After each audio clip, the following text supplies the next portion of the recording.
Welcome back to Wook Plus. We're going to be talking Northlands today. The first thing you should bring is tickets. Bring a tarp? Bring a ground cover because it gets pretty wet. Money, yes. Lots of money. In just its fourth year, Northlands has become one of the premier jam band festivals in the country. It's one of the few that I feel like is jam band centric, and it is catering to that old school vibe. It feels like maybe they're delivering an experience more than something that's manufactured, and thus it seems to be more alive. And this year, Northlands continued that tradition. So why don't we dive in? I tell you what, I really, all right, let's start off with a really cool thing that the people at Northlands did. Bonnaroo was canceled, obviously, and they said anybody who had a wristband for Bonnaroo and wanted to come up for a day could come up for the day, Saturday and Sunday. They didn't offer camping for this, but you could come see the show all day, go find a hotel, come back the next day for free. And that's really a really cool thing for them to do. All right, don't forget to like and subscribe. Let's jump into Thursday. One of the things that I really like about Northlands is it's 3 stages. T and I have talked about this before. With 5 or 6 stages, it can begin to feel a little overwhelming at a festival. And here we have the campground and 2 main stages with very little overlap and none on the main 2 stages. Thursday night, for everyone arriving early, they were treated to the double punch of Elephant Proof and Disco. No recordings up yet, but if past performance is any indication, I am sure this was the perfect way to open. If you're there on Thursday, let us know in the comments what you thought. All right, as we go through this, I'm going to skip over some of the bands because I didn't see the live stream and recordings aren't up on Archive or anywhere yet. But Squeaky Feet, they were quick putting their setup on Archive. We got 4 songs from them. They were the first band on the main stage, and I tell you what, they made the most of their hour. They occupied that prog rock space with intricate compositions, tempered by a nice hard edge there. I really dig what they're doing. Tooth and Nail was obviously the standout of the set at over 21 minutes, pushing 22 minutes. They covered a lot of ground in it and really a beautiful composition. You can find it up on archive.org if you want to go check that out. Got to watch some of Mountain Grass unit set. They do the solid take on Jam Grass. It's reminiscent to me of early Billy Strings when they were still a 4-piece. They seem very authentic. I didn't get to catch Nikki Gillespie's Supersonic Shorties, but they're on my list to dig up because everything Nikki does is fantastic. She's a powerhouse behind the kit there. You know, one time she was Beyonce's drummer. I didn't catch Dirtwire either. I know a little bit about what they do. I've reached out on them, tried to actually get them on All That Jam. I did get to settle in for Lotus. Now, recently, Lotus released an album called Lotus with the Colorado Symphony at the end of March, and they did a few symphony shows. But here we got the old school with some fantastic covers and some classics from their repertoire. Highlights opening Blast Off. We got a Bowler, Give It Up or Turn It Loose into Chief, a cover of Earth, Wind, and Fire's Gratitude, cover of Isaac Hayes' Do Your Thing, and a second James Brown cover with Funky Drummer that was sandwiched in Do It Like You Do. They may not get the most ears, but Lotus really continues to amaze. Next up, Eggy closed the Echo stage, and they are on a trajectory right now. Solid set, mixed newer material, old standbys. The Burritos Trixieville sandwich set the tone. Can you have a burrito sandwich? And the closing Shatter Trixieville again, Sammy reaffirmed their place as the preeminent young jam band that's probably going to be the next one to break through really big. It's either going to be them or Dogs in a Pile. Holly Bowling, she was the artist at large, her and Kanika Moore. She sat in for Southern Cross. Eggy are one of the few non-jamgrass bands that can really pull off those intricate harmonies, and it's always a welcome addition to their set. That, and I think they do Carry On. They do a pretty good version of Carry On too. It's tough to get those harmonies. You know, the Grateful Dead spent months before Workingman's Dead and American Beauty trying to nail that thing down, even having Crosby come in and try to teach them. So kudos to Eggy for nailing that. String Cheese has the headlining spot. They closed out the main stage. You know, they're stalwarts. They've been around forever, and they're not really the most talked about name in the jam band scene, but they absolutely own the unique space with a distinctive blend of musicality and community. I think it's really the community spirit that is the essence of what String Cheese do. They fuse together bluegrass, rock, funk, electronic influences, and it's such a vibrant sound that, you know, I think it can appeal across generations because it does have its foot firmly in the past while always pushing toward the future. For the set, it was a huge set. It mixed signature jams, had some guest spots, powerful covers. The opening shine was really fantastic, set the tone, put that energy level at the highest point they could. Holly Bowling and Kanika Moore both came out for a really cool rendition of Whipping Post. They also had a really long Shantytown. One of their lesser known or lesser thought of, I guess, jam vehicles from my experience. The closing trio of Miss Brown's Tea House, It Is What It Is, and Valley of the Jig. What more could you ask for to close a set? The It Is What It Is had to be the highlight of the whole set. There were many spaces over the course of almost 22 minutes and solidly positioning it as the jam of the year. Saturday saw Barely Dead and Sneezy open things up. Then we got Karina Rykman. Karina, if you haven't seen her, you should check her out. I didn't get to hear Barely Dead or Sneezy. I'm not just blowing them off. If I had listened, I would have given you some thoughts on it. But Karina, she creates this intimate, soulful music that's deeply personal, but also out there and forward. She's got the thing down of yelling across the parking lot at someone. She really just grabs you with what she does. And pretty standard set for her. She did switch things up a bit, waiting until the third spot to play her usual opener, Joyride. And really was a great way to clear the palate for the upcoming day. Then we got Daniel D and his Cosmic Country.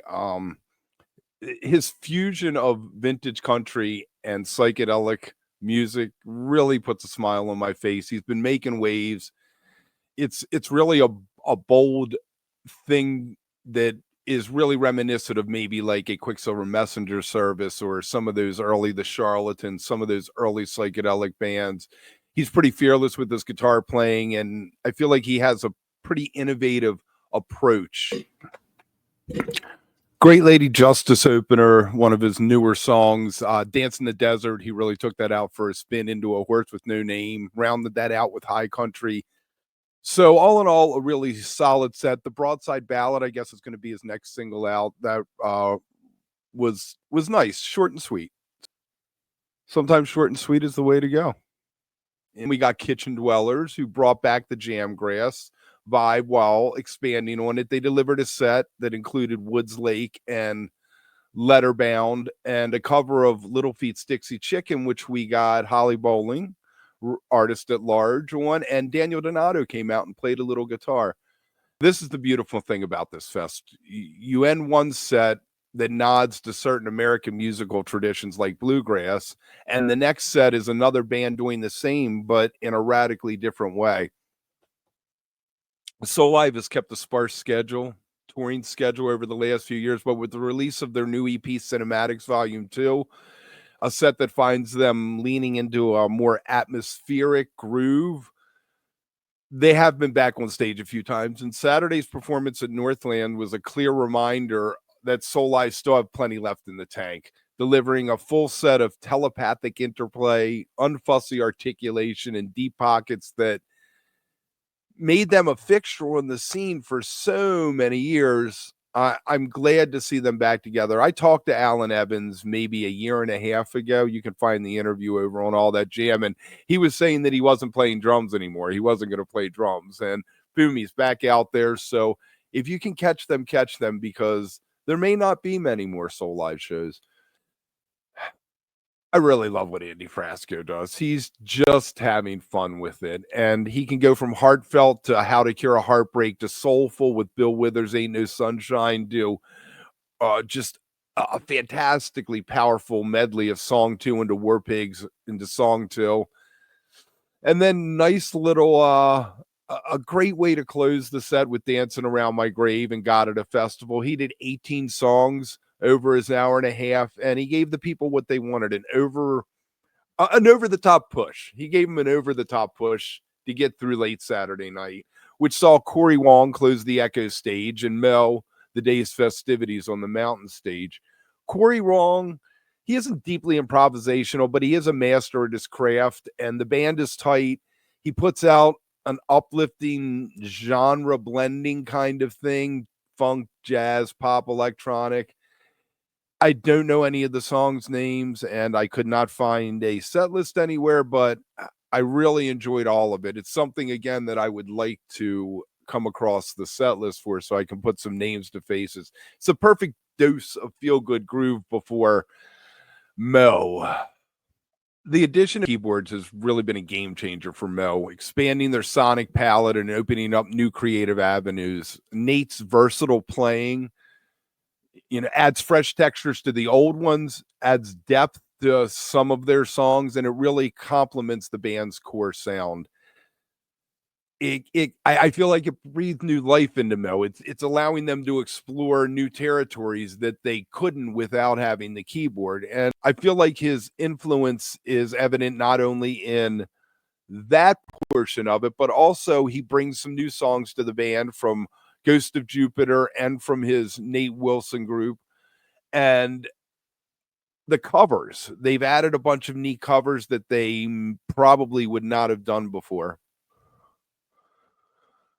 And this set list was phenomenal. They did 2 sets, 32 Things opener, followed by a Ghost of Jupiter song, Yellow Tigers. They closed the 6-song first set with Planet Caravan. Yes, the Black Sabbath tune into Kyle's song. And then set 2 picked right back up and didn't let its foot off the gas. They started it with Okay, All Right into Seat of My Pants, Puebla into Timmy Tucker, and then Space Truckin', a Deep Purple cover. I think one of the best songs Deep Purple ever wrote with Kanika Moore on vocals. And they closed out with Opium, even got an encore of it. Great way to close out Saturday night. All right, Sunday. I must say that there is no more perfect way to open up a Sunday show with other than to open up a Sunday show, but Holly Bowling. I mean, she's classically trained pianist, if you don't know, and she does solo piano arrangements of Fish, Dead Tunes, some other things sometimes, and really fantastic. She opened up the set with The Horse into Silent in the Morning. I mean, come on, that's so perfect. And a fantastic bird song / Famous Mockingbird that just so playful in her song choices and the way she does them. And that bird song into Famous Mockingbird might be up there for one of the top performances from the whole festival. It was simply fantastic. If you can find it, definitely check it out. Tand has tangentially been on my radar for quite a few years. We smoked them on All That Jam back in 22, I guess, late 22. It's funk rock, out of Florida. I really like it. It's upbeat, it's danceable. The musicians all get their chance to shine. And another one, I don't know the songs. I'm going in there blind with it. So it was great. They delivered a really high energy set. They're emerging more and more confident as I've heard them over the years, and I'm really excited to see where they go. Next, we got what can only be considered a master class in the trio format, instrumental trio format. 2 of the guys from Trey Anastasia's band, Russ and Ray, 2 of Russ being someone who has been with Trey since 99, and I think Ray joined in 2000 or 2001, probably 2000. So they have a interplay and a telepathy that already existed. And then you throw in Scott Metzger, one of the most versatile guitarists in the scene, part of J-Rad. He's had a lot of other projects. This, though, is perfect because it isn't just a, say, Meters cover thing, even though you'll get some of those Meters jams, but you also get more jazzy stuff out of it. And you also get more rock influenced stuff out of it. If you have not seen them, check them out. They have an album out. You probably want to go pick that up from Royal Potato, one of the best labels out there. Love you, Kevin. Neighbor, yay, Neighbor. I'm so glad that Neighbor survived losing a member, their guitar player, without any noticeable blip in what happened. But when you bring in Rob Campa from Dopapod, who are now on hiatus, you're going to get that kind of thing. Really great songwriting, soulful songwriting. That's what I love. Rootsy instrumentation. Definitely a palate cleanser after seeing Lamp while still keeping your backside moving there. They opened with Magic Marble Crew, probably my favorite song they did. Then I was really happy to hear Hi Doggy. It's a Dopapod cover, if you can call it that, because Rob Campa was in Dopapod. Tripping in a Van, they did Pine Tree. So we got all the quote unquote hits from them. And I think that they definitely put their best foot forward. Then lespecial. Lespecial is a powerhouse trio, another a totally different kind of trio from Lamp, because lespecial is a little bit over the top with their stage presence, whereas Lamp is up there. They clock in, they do their job, and they clock out. The originals lespecial does just are fantastic. They are so tight, their musicianship. They had Bayless come up and Kanika Moore, and Kanika came back out toward the end of the set to sing a few songs. Really, I feel like a statement set by them to hopefully a larger audience. And Doom Flamingo and them, they toured for a while, which Kanika Moore was involved in. Kanika is a powerhouse. I saw some people on Reddit talking poop about her, and come on, she's got that deep growl down in her belly. She can really knock it out of the park, and she's very into changing the costumes, wearing different clothes for different bands. I think that she was a masterstroke as an artist at large, along with Holly Bowling. All right, we got the Terrapin Family Band, the third band on the mountain stage, on the main stage. An hour is not a lot of time to be doing a Grateful Dead tribute act, I don't think, but the regular band was there, Les, Ross, James, Jason, Alex, and they had Eric Krasno as second guitar player for almost the whole set. Kanika Moore came out. Holly Bowling sat in for the whole set. Nikki Blom, she was there for the whole set, and Tim Palmieri popped out for Stranger, which was the only song Krasno didn't do. The Help Slip Franklins and Scarlet to open were fantastic, and then, of course, they broke out the Friend of the Lithium with Crosby taking over on guitars and vocals and Graham heading over to the keys. Holly was there. Krasno was back out. Deal, they gave the lead vocal nod to Nikki Blum. Just wow. I think people give Graham a knock for going out and continuing what his dad did, but it shouldn't be a knock. He's embraced the legacy. I mean, his dad was Phil Lesh. He played with him for so many years. He probably played with Phil more than Jerry did if you look at the total time that they were together. So there you go. Lotus. All right. Oh man, Lotus. They occupied this sweet spot for me in the jam band scene, much like Spyro Gyra does in jazz fusion. It's smooth, groove centric, undeniably technical, and a bit more polished or atmospheric than maybe some of their other rawer counterparts. They don't get into messy, high energy chaos. It's tighter, sophisticated.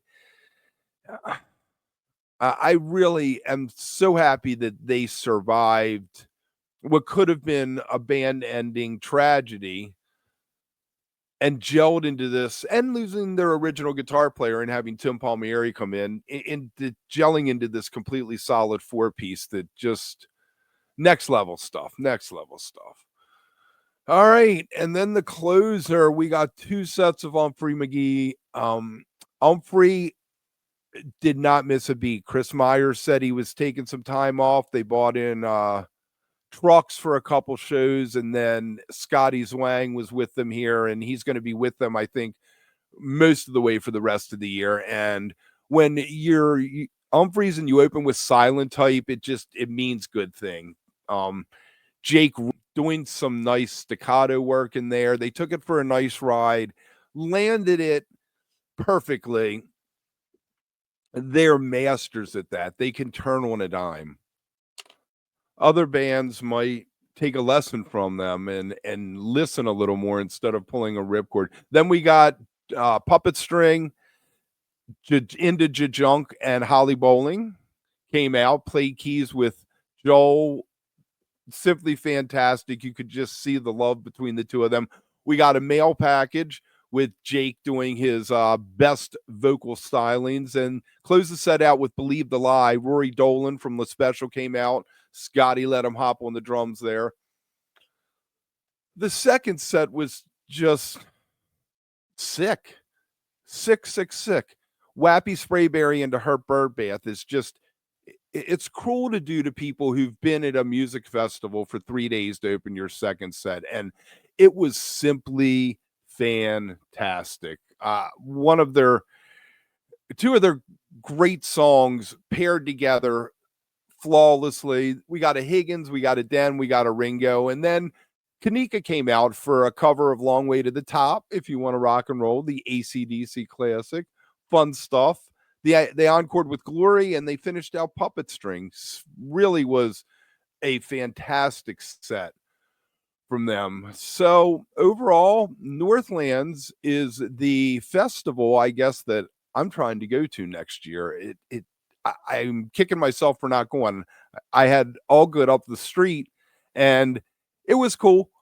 I probably should have gone up there and hung out, but I just wasn't into it. It was misty. It was raining, but I definitely would have packed up my gear and gone up to Northland for these 3 days. If you're watching later, make sure to like and subscribe. Leave a comment if you were there. Leave a comment if you didn't. Let me know what you think is going on. We'll be around on Wednesday night for Live with Mr. Scott Marks from Fishnet, getting ready for the upcoming Fish Tour. 15 minutes after every show, we do the After Fish After Show. Make sure you turn on your notifications if you're interested in that kind of thing. And we'll talk to you soon. Thanks. Fascinating. Absolutely fascinating.